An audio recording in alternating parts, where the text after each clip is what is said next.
আসসালামু আলাইকুম, welcome to my Umme শায়রাস কিচেন। সবাই কেমন আছেন? আলহামদুলিল্লাহ, আমরাও ভালো আছি। আজকে রান্না করব সামুদ্রিক বেলে মাছ ভুনা। রেসিপিটি দেখতে থাকুন। এখানে আমি বেলে মাছ নিয়ে ধুয়ে কেটে ভালোভাবে লবণ, হলুদ, মরিচ মেখে মাছগুলো ভেজে নিয়েছি।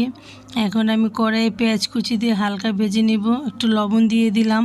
এখানে দিয়ে দিব পেঁয়াজ বাটা, রসুন বাটা দিয়ে একটু মশলাটা কষিয়ে নিয়ে টমেটো কুচি দিয়ে দিলাম।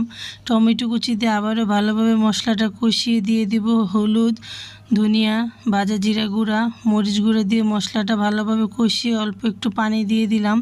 দিয়ে আবারও কষিয়ে কাঁচামরিচ দিয়ে দিলাম, ফ্লেভারটা খুব ভালো আসবে। তারপর দিয়ে দিলাম আমি এখানে মাছগুলো দিয়ে মশলাটার সাথে ভালোভাবে আমি কষিয়ে নিব। আমি অনেকক্ষণ সময় ধরে কষিয়ে নিয়েছি। এখন ঝোলের জন্য পানি দিয়ে দিব। আপনারা যে যেমন ঝোল রাখতে চান তেমন ঝোল দিবেন। আমি এখানে তরকারিটা আরেকটু শুকিয়ে নিব। এই তো আমার রান্না হয়ে গেছে। দেখুন রান্নার লুকটা কত সুন্দর এসেছে। দেখতে যেমন সুন্দর, খেতে অনেক টেস্ট হয়েছে। রেসিপিটি যদি ভালো লাগে প্লিজ আমার চ্যানেলটা সাবস্ক্রাইব করে দিবেন, লাইক কমেন্ট ও শেয়ার করে দিবেন। পাশে থাকা বেল আইকনটি ক্লিক করে দিবেন যাতে আমি ভিডিও দেওয়ার সাথে সাথে আপনাদের কাছে নোটিফিকেশান চলে যায়।